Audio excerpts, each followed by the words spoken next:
All right, shalom, shalom. First and foremost, as always, I'd like to give all praise, honor, and glory unto Yahweh, Bahashem, Yahweh Shai, Bahashem, Racha HaKodash, double honors unto the apostles and elders of Great Millstone who rule well. Salutations to you, sincere, hopeful elect. I can push in the word of Yahweh, Bahashem, Yahweh Shai, in spirit and in truth. All right, Ma'ah, Allah, which is to say 144,000. Achad Shalayashim, which is one third. Bachayarim, which is elect, and Sha'ar Yath, which is remnants. All right, shalom to you. That is what we are striving to be a part of, taking part in this ministry. So, in this lesson, I'm going to play a little segment from this interview being conducted by Danny Haifong with Scott Ritter.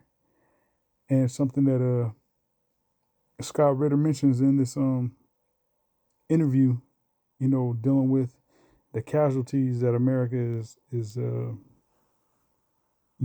experiencing with this war, right? You got American troops dying, you know, um, and they're not coming back, all right? And that's in the scriptures. That's part of prophecy, all right? End times prophecy being that the troops that get sent over to the Middle East on America's side, they're not coming back, and we're starting to see the beginning stages of that. Okay, so real quick, let me read this here in Job 27:13. It says, "This is the portion of a wicked man with the Most High, and the heritage of oppressors, which they shall receive of the Almighty. If his children be multiplied, it is for the sword, and his offspring shall not be satisfied with bread. Those that remain of him shall be buried in death, and his widows shall not weep." All right. In the NLT, it reads, "This is what the wicked will receive from the Most High." All right. So we're about to, see in a major on a major scale what the wicked is going to receive as a heritage from Yahweh Bashem Yahushai. All right. The wicked being Esau Edom, so-called white man. It says, "This is the inheritance." This is their inheritance from the Almighty. They may have many children, but the children will die in war or starve to death. So those Edomite children that actually get drafted, because in December, Trump signed that executive order, I believe it was, that dealing with the selective service, making it to where once you turn 18, you got to enroll for selective service. All right, so you got to pretty much sign up for the military at the age of 18, all right, in preparation for that draft. So if you are,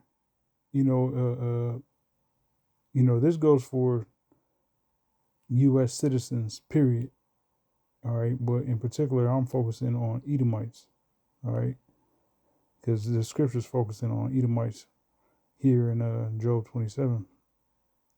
So all the Edomite, young men and even young women that, are from the age of 18 to, I believe it's 26, will have to sign up for that selective service. Obviously they're starting with men. They haven't said anything pertaining to females, but eventually they're going to be catching so many bodies. So many bodies is going to be dropping on America's side that they're going to have no choice but to enlist females as well. Do a draft on females. Okay. So if they don't die in the war, all right, the children will die of starvation. They'll starve to death, all right, by way of famine. In the the situation taking place in the Middle East pertaining to the Persian Gulf, the Strait of Hormuz, the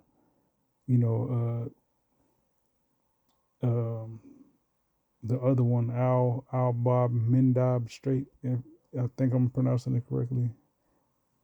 Bab al-Mindab, something like that. That strait as well. There being a lot of fertilizer that comes from that region. You know that global South countries depend on. To farm crops and what have you. With those straits being closed down and war just being waged over there, that's gonna propel famine as well. Okay, so things is gonna be bad, man, and Jacob's trouble is gonna be a terrible time for the Israelites. Uh, yeah, Esau is not off the hook. All right, because while Jacob is going through his time of trouble, Esau is gonna be catching hell too, because that's the latter end of his rulership, right before all the Edomites here in Babylon get blown up with thermonuclear missiles. The ones that survive, the coming times. All right. Verse 15 in the NLT, Job 27, it says, "Those who survive will die of a plague, and not even the widows will mourn them." Okay, because you're gonna have disease, plague, famine, pestilence, war. You name it, you're gonna have it. And it's gonna be so bad that Esau's widows ain't even gonna mourn the fact that his ass is gone. All right, so I'm gonna play this clip, and something he said, which I find funny, sparked the thought for this lesson. All right, the scripture popped in mind when he said what I'm about to play. All right, this scripture here that I just read, Job 27 and 15 in particular. All right, so let's give it a listen. This administration is... So like I had it on 2 times the speed. My bad. disgracing everybody who wears the uniform by doing this. These people died in the service of their country. We don't have to agree on it. You and I both agree this war should never be fought. We both agree they shouldn't be there. But they're dead because they volunteered and they were sent and they were put in harm's way and they died. And we should be a lot more respectful of this sacrifice that they made. Again, people say, sacrifice what? Guys, you're missing the point. The point is, when we say, as Pete Hegseth says, as Donald Trump says, that I'm here for the troops. I'm here for the troops. I support the troops. The troops are everything. The men and women who wear the uniform are everything. Well, they're everything until they're dead and wounded. Then they become inconvenient. And look at these wounded. Have we talked about the wounds that they've suffered? Because the dead are dead. They're gone. Their remains are going to be buried. Their families are going to suffer. But it's over at that point in time. Checks will be written, and that's that. What about the wounded? Because we're talking about some severe brain injuries. We're talking about the potential of amputations. We're talking about spinal injuries. We're talking about things that are, I can guarantee you some of them are going to be pooping in a colostomy bag for the rest of their life. And these are like 20-year-old kids that are condemned to that. So What are we doing about them? They're going to go to a VA hospital some point and spend the rest of their life there. Some are going to have brain injuries and they'll be drooling in a cup. They may have engaged a pretty little 18-year-old girl before they went off to war. Maybe they even married her and maybe even got her pregnant. So she's back home with a baby. And now they come back drooling in a cup. That relationship's over. That girl ain't going to hang around. She's going to leave them. The parents are going to grow old and die. And so at some point in time, this is going to be a 40-year-old drooler in a cup. And what's the country doing for them? Not a damn thing. Why? Because look at how we treat our warriors. Look at how we treat them. The disgraceful way we treat them. And where is society lining up condemning the actions of this president? And this should be everybody. I know. Man, hey, he said a whole lot, man. He said a whole lot. But He talking about drooling in a cup and all this and getting the woman pregnant, and then you coming back jacked up and she leave you. Like that's what these Edomites is about to experience, man. You know, on a major scale. A lot of them gonna get that knock on the door and get handed a American flag in the shape of a triangle. You know, and receive the news that their husband died, their son died. That's coming on a major scale here to America, man. Okay, but like he said, even the ones who might come back just jacked up, drooling in a cup. That woman ain't gonna want it. These women today ain't gonna stay with a functioning, not even functioning, with a retard, with a you know you paralyzed, you can't walk, you can't talk no more. You might be blind. You half your face missing. You know, uh, both legs amputated, no hands. You know, retarded. All right, these women they're not gonna stay with a man in that situation, man. She gonna move on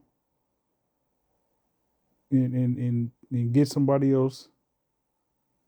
All right. So the it's about to get bad. All right. And a lot of these widows that are young that get the news that they do die, they gonna be off to the next dude. You know, the mourning period, however short that's gonna be, and maybe not even mourn them at all, because a lot of these women that are married to these servicemen don't give two fucks about them. Okay, I've seen it with my own two eyes, man.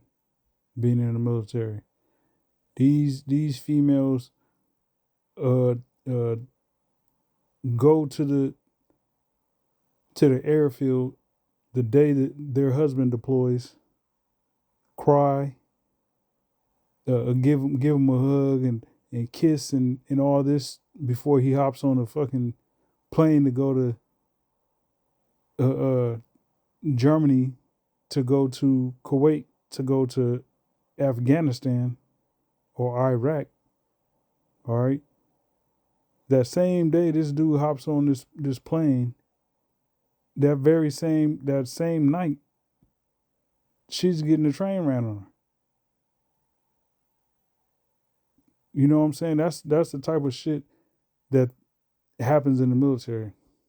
All right, so you're gonna have situations where dudes die, and the woman, the wife, she's gonna be alleviated. She's gonna feel liberated. She's gonna feel free. She's gonna feel uh, uh, at peace. She's gonna be elated, joyful. That's the wicked world we live in, man. All right. So him saying all that, brought that scripture to mind. You know. So next, I want to get a Second Ezra 16 and verse 33. It says, "The virgins shall mourn, having no bridegrooms. The women shall mourn, having no husbands. Their daughters shall mourn, having no helpers. In the wars shall their bridegrooms be destroyed, and their husbands shall perish of famine." All right, so a lot of these Edomites you see here in Babylon is going to die of famine. And the ones who are lucky enough to get their number called is going to get drafted, whether they sign up like an idiot for the military or they get drafted. When they ass get sent over to the Middle East, that's it. That's where they going to return back to the ether, is in the Middle East. They're not coming back home to America. Okay? Just like those 600 some odd US soldiers that just died within the last week over in the Middle East. All right, that's not being reported. All right, so this thing, man, this war is about to really take off, man. You know, brothers can feel that through the spirit. It's really about to take off, and there's going to be a lot of death. All right, the population of Babylon is gonna shrink drastically, especially once this draft starts and these YNs and these wickers, all right, these Edomites that want to be Jake so bad. Well, they gonna get a chance to live out they thug aspirations over in the Middle East, all right, in the Valley of Jehoshaphat. All right, so I just wanted to bring that out. Didn't want to make this long. I brought this out. That was edifying. Till next time, Shalom.